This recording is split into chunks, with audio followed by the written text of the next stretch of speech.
Ortensia is here in Disney Speedstorm, finally in the brand new Bouquet Cup, and in today's video I'm going to show you how you can unlock Ortensia and start playing her and hopefully find yourself in the top 5 or 15% of her new cup here, because unfortunately, just like the Wally Cup, it seems like this is a permanent change where you're going to have to be in the top 15% as opposed to the top 25% in order to unlock Ortensia, which honestly really does suck, and it's kind of an unfortunate change, but it is something that I think we're just gonna have to deal with.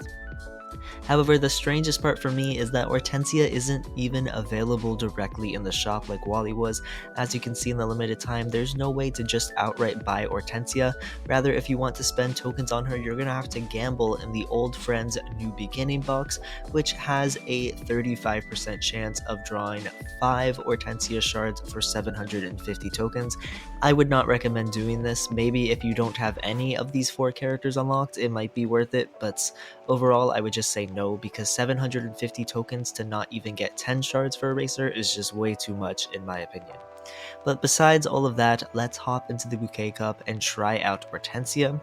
Let's read up on her ability first, Lovely Flowers. The normal activation, Ortensia is going to create 3 offensive flowers around her for a long period of time, and each flower will stun an opponent, and then her charged activation, she's going to create 3 defensive flowers that will protect her from danger 1 time.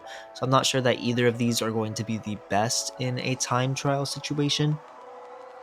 I don't know, we'll experiment with both of them. I'm going to do my 3 attempts and see if I can find myself in the top 5% or at least top 15%, so that way I'm in a position to unlock Ortensia. So let's do this. We are on the Toon Village track, and Ortensia is a speedster, so you're going to want to hit all of these boost pads if possible. It's obviously the most efficient way to go about it. That way we can keep our boost bar full. Now, Ortensia does feel a lot clunkier than both Oswald and Wally in my opinion. I don't know if it's her handling stat or something else, but I don't know, her stats just don't feel it for me. I'm going to pop my charged activation here, which doesn't give me any speed boost. However, it does give me 3 shields, which is a pretty nice ability, and at least it will ensure that the AI do not mess me up at all.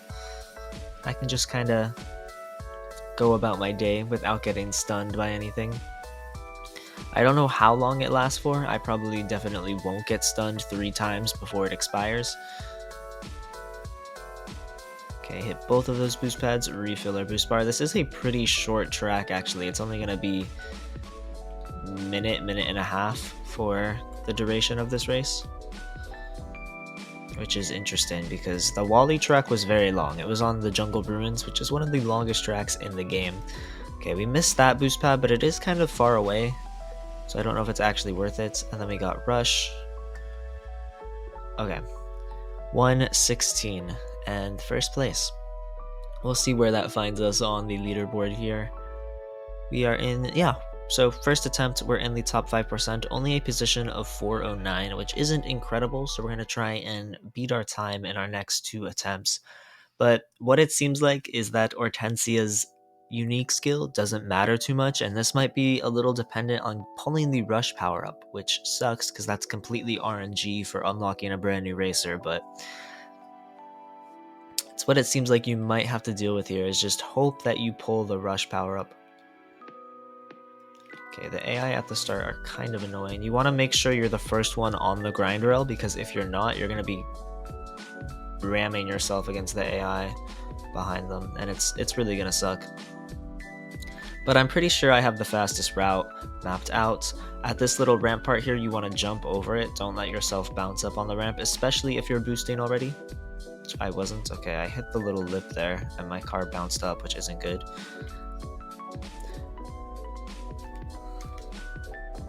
Okay, we're gonna use the normal activation, see what that's like. I don't think it threw any projectiles behind us, which sucks. I mean, as to what activation's better, I really don't think it matters. I think if you're driving properly, you shouldn't need to use her unique ability at all, because you should never really be coming into contact with the AIs in an ideal race. So whether you use her aggressive or normal activation, it doesn't really matter. And unfortunately, unlike the shield power-up, you cannot have them both active at the same time. So it's either offensive or defensive, not both. But again, for this time trial specifically, it really does not matter. And there we go. A time of 1:16. I think that's about what I did last time.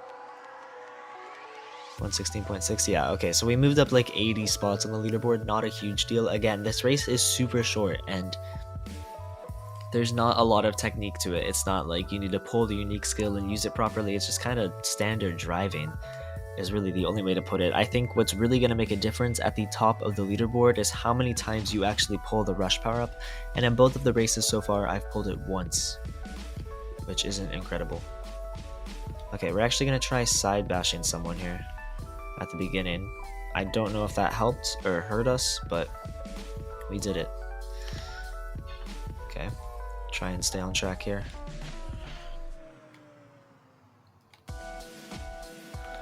Seems like Aladdin is keeping up with us better than any of the other AI have so far.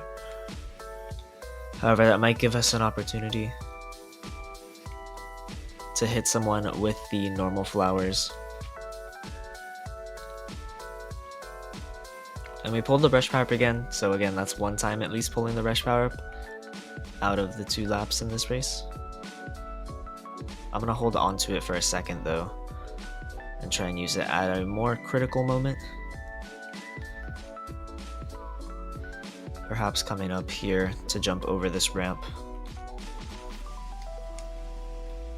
There we go, that seems like a good use of the rush power up, I think. I'm not too sure.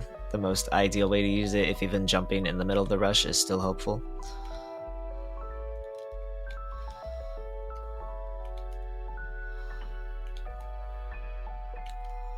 Okay, we slightly improved our time again by 0.3 seconds. Again, guys, this cup really is not a lot of skill or technique to it. It's just going to be getting those drift chains down, hitting those boost pads, hoping you pull more rush power-ups from the item boxes, and that's that. And that is how you unlock Ortensia from the Bouquet Cup. Let me know what percentage you guys are in so far. Again, I'm in the top 5% after my first attempt. I really think it just comes down to how well you can drive on this track. And yeah, let me know, what do you guys think of Ortensia so far? I don't know if she'll be a competitively viable option, just because, again, like I've talked about, Wally, Ortensia, Oswald, and Figment all have the unfortunate disadvantage of being in a collection exclusively of mid-season racers. So this means for Oswald and Ortensia, getting all of these crew members is going to be really difficult. As you can see, I only have 2 and I'm only going to get like 1 more from this event. And so you're going to really struggle to have competitively viable crew members when playing as Oswald and Ortensia. And so because of that, they might not be the best options in terms of investing and leveling them up. But you know, they're still fun racers to play, and if you enjoy them, like, of course, it's worth it to level them up. But yeah, let me know, what do you guys think of all these new racers and how you're doing in the Ortensia Cup? Be sure to let me know in the comments below, and I will catch you all in the next video. Peace out.